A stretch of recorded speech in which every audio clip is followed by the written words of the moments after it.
back to my channel. Hope we're all okay and having an amazing start to the autumn winter month. I've got my pumpkins ready over there. I've got 2 of them in there and then 1 of them in the kitchen. I'm slowly starting to get my Halloween decorations in. But yeah, today's video is going to be kind of like a sit down, makeup and chat with me, because I've had a lot of questions about Educating Manchester again, and I feel like I've never done like a full length video on questions that have been asked on YouTube. I feel like I've done a few little short videos on TikTok. If you don't follow me on TikTok already, please go and follow me. It's Faye_Alyssa_. I'll put it down in the corner there. But yeah, I feel like I've never done like a full length video of just talking about the questions that have been asked, and I feel like I get asked the same questions all the time. So I thought I'd do a little sit down, makeup, get ready with me and have a little chat about educating Greater Manchester. I'm not filming a video in like 3 months or something. Did you just hear my knee crack? Like my full knee literally just cracked. I'm 20 years old, it shouldn't be doing that. But yeah, I'm now blonde.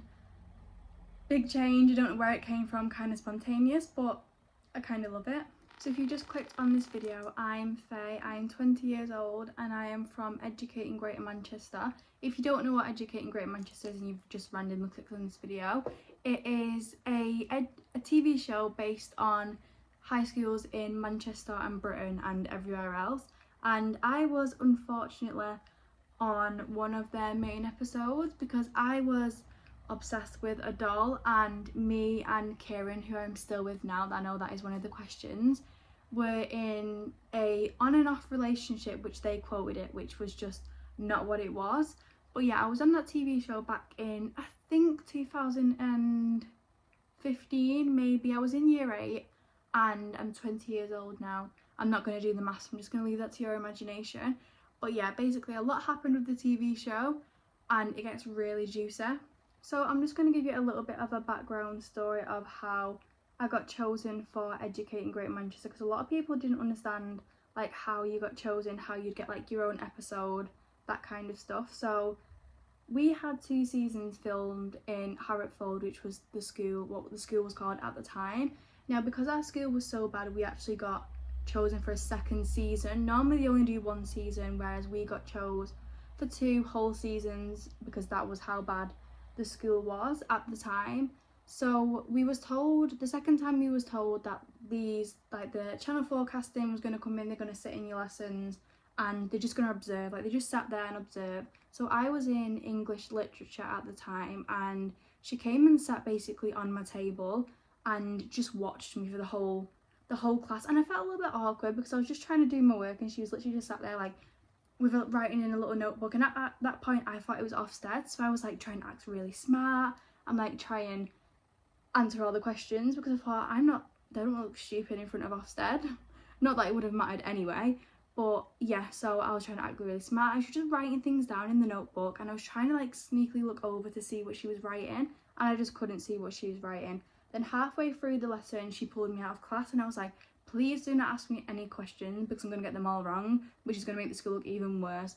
And then she was like, what's your name? So I was like, my name's Faye. And then she basically just asked, who do I hang around with in school? Who do I like talk to? What lessons do I go into? What kind of person I am? And then she was like, I think you'd be great for an episode. And I was like, to be fair, I don't really want to go on TV, especially not in school. When I looked the equivalent to a British chav, I was like, no thank you. And she was like, it'd be really good. You don't have to do anything that you don't want to. It will basically just be you in school. You won't know the cameras are there. You won't know that you've got the microphone on you. You'll just be doing your day-to-day normal school life. So I was like, right, okay, that's completely fine. Whatever, I'm not too fussed. And then I was quite excited about it because I was like, oh my god, I'm going to be on TV. I'm going to be a star. The complete opposite. And then she asked, do I have a boyfriend? So I was like, I do have a boyfriend. And then she was like, who is it? I was like, I don't really want to say who I'm in a relationship to a random stranger. And she was like, because we're looking for someone that has a relationship, to do like a young relationship type of segment on the TV show. So I was like, great, that's what you want me for then. And she was like, yeah. So then that was how I knew I was going in. I went back into class and everyone was like, fill us in on the gossip, what was she saying? So I was like, basically I'm in the TV show. And he was like, oh my god. So anyone that I hanged around with at that time had to wear a mic so then they could hear everything we were saying. Now we didn't know that the cameras were on us, so we didn't know when our mic was turned on or when they was turned off. We had to literally just they just picked and choose. So they'd have like a big screen, had a van in the yard, like at the back of the playground, just a random van that they'd just sit in and like look at all the footage, what everyone's doing, because he had like loads of cameras around school, but I think they could only use like 2 or 3 at a time. They didn't have like, they couldn't use all of them basically, which makes sense because there's loads of rooms in the school. So we never knew when our mic was on. They just turn it on and turn it off when they thought something was interesting, or there'd be like some gossip. And then once we was picked, we was brought into a room like the next day or the day after with like a therapist to do the contract and make sure. They just basically told us what we were in for with like social media, how horrible social media can be, especially like Twitter and stuff like that, and if we ever need to speak to someone, that they give us like a number that we could call if we needed to speak to anyone. So at that point I was like, I don't want to do it anymore. I was telling them that I don't really feel comfortable doing it anymore, because obviously it just, how they made it sound like I was literally going to be the most hated person on earth for being on a kids TV show. So I kind of just completely changed my mind. And then they said to me, if I signed the contract and I didn't like the footage at the end of it, then I didn't have to go on. Like, just film it anyway, just in case I wasn't that bothered. And then at the end, once it's all been filmed, if I liked it, it can go on. If not, then they'll take it off. So I was like, right, that's fine. So then we got into the filming process. For the school life, it was just completely normal. It was just like my day-to-day school life. I'd come into school in the morning. They'd put like a mic on me in the day. And then like at dinner time, if they wanted someone else to use it, they'd just take it off me and then give it to someone else. Asking if I got paid to be on the show. And honestly, I wish I did get paid, because it would have given me something out of that traumatic experience. No, we didn't get paid. I'm not sure about the other series when they was invited into like This Morning and stuff like that, but for me, I didn't get paid. I didn't get anything out of it other than literal trauma. Communicating with people at Hartford, I don't speak to many people anymore. I speak to around like literally a handful of people that I'll message like on Snapchat, or most of the people like that I speak to have got babies as well as I do, so we just like have a little mum friendship group. But other than that, like most of the people that you would think I would speak to, I really don't speak to anymore. So I was saying at the start of the video, I did actually say no for Educating Greater Manchester to go out, especially for my episode, and it did actually go out when I refused for it not to go out, because I had already signed the contract a few years prior. They basically just said that like it's going out either way if I wanted to or not. Always asked is, would I do Educating again?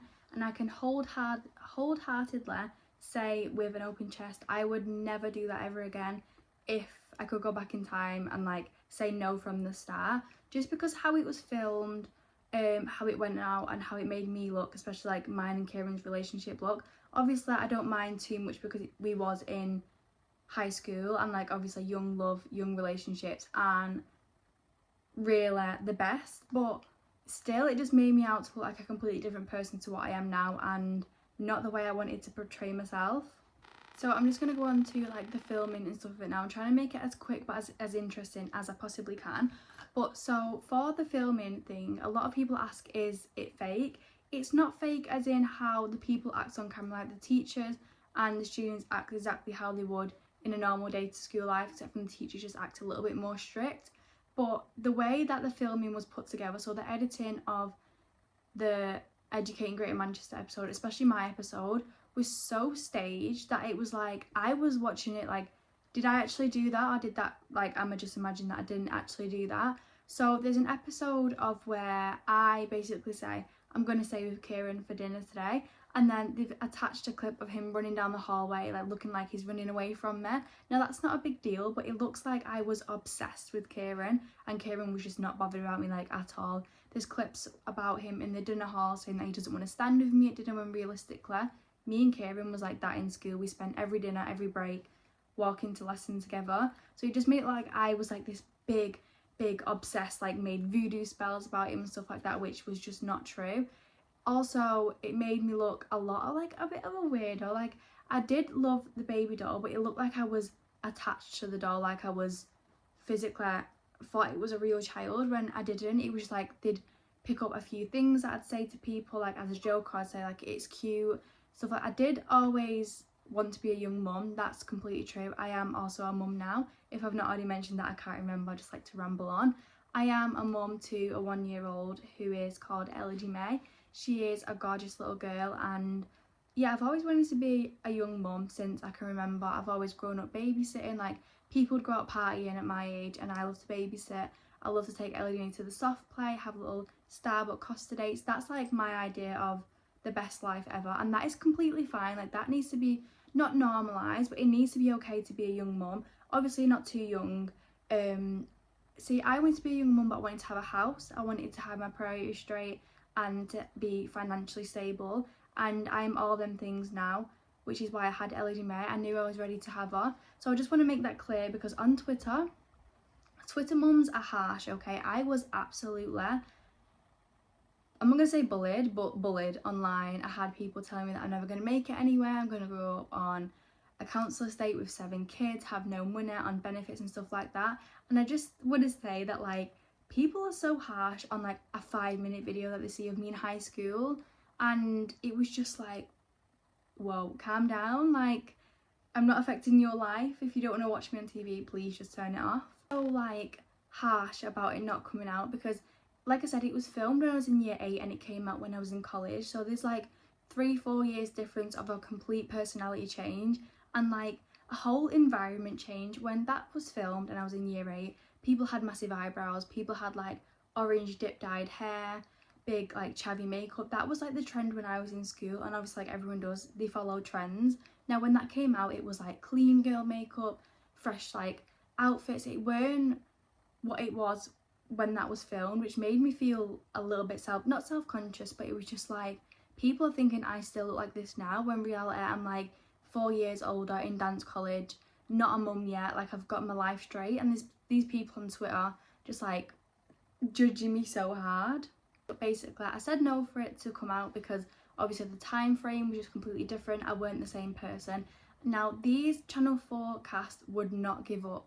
Like, they came to my house, they found Kieran's work, they got our phone numbers, they messaged us, rang parents, rang literally anyone they could get hold of to try and get this episode out. Now, the reason that there's a massive time frame is because the head teacher at the time did have to be removed from the school board, so obviously they had to edit him all out, which I completely get. But to say if it came out when it was filmed, I really would not have been fussed, because it was in the time, it was in the moment, everyone looked how I did. But as like a 17-18-year-old girl going on national TV when I was like 13, it just was not the vibe, and I was just like, no thank you. And these people would just not quit. Like I said, they was coming to the house and then they'd knock on like every other day and say, can we please put it on? And I was like, no, my eyebrows are too big, I don't like it, I don't like how I look. And they was like, we can edit your eyebrows. And I was like, it's not just about how I look, it's how you've portrayed me, like the relationship wise, how I say things. It's just not me. And anyway, I didn't find out it was coming out. So this is like the big juicy bit that everyone's been waiting for. I didn't find out it was coming out until it came on TV. Now at the time I'd started a new college, I didn't know anyone, we was all in like a uni accommodation, and I was watching Channel 4, next minute I'm on TV. Now I was like, I wanted to cry of embarrassment, and the girl that I was with at the time that was sharing the room was like, Faye, that's literally you. And I was just like, no, this can't happen. Like, surely they can't just put this on when I said no. Long story short, they put it on, it was on TV, all my family had seen it, all my friends had seen it, all my new uni accommodation people had seen it, and that has stuck with me everywhere I've gone. Like, my first college I went to, I was known as educating. Second college, I was known as educating. It just stuck with me, and it just wasn't a good thing to stick with. I feel like I've rambled on. For England, I was asked about, do I get recognised in public? Now, I've never really been recognised as much as you'd think I would get recognised in public. On TikTok, completely different thing. Anytime I go live or post a video, there's always a comment, at least one comment, asking if I was on educating. Now I don't know how, because I feel like I look completely different, or I don't know if that's just me being delusional that I don't want to look like that anymore. But yeah, so I always get at least one comment on my live or a video, but I've never really been noticed in public. I've had around 3 people come up to me. I've been to a soft play and one of the workers asked me if I was from educating on my way out. And then I went to Trafford Centre one time and me and Kieran was bowling, and 2 lovely girls came over and was like, are you from educating? I was like, yeah, and we had a nice chat. But other than that, I've really not been noticed, and I don't think I'd know what to do if someone came over and noticed me, because I'd just stand there like, Like, I don't know what to do when people come up to you in that type of situation. But yeah, that's the last question that I'm going to answer about educating today, because as you can see, it's literally dark outside. I think it's like 11 o'clock and I am now ready for bed. But if you have any other questions regarding like educating or how life after educating was, just put them down in the comment section. I'll either make another video if there's enough comments, or I'll just reply back to you. But if you've stayed for this whole video, well done, because this has just been a long video of me rambling on. I've probably gone round in circles about 100 times. But yeah, hopefully you've enjoyed it and you know a little bit more about educating and how fake it actually was. But yeah, I'm gonna go. I hope you like this video. Please like, comment and subscribe, and I'll see you in the next one. Hopefully I will start posting regularly on YouTube. Regularly on YouTube. I am really trying to do YouTube. I just get so scared in doing YouTube. Like, I feel like it's got so much more pressure than TikTok. Like, TikTok just random videos of me, where YouTube, I feel like I've got to be like professional, so it just scares me a little bit. But yeah, I'm gonna go and start rambling on, but I hope you enjoyed the video. Like, comment, subscribe. Love you all. Bye.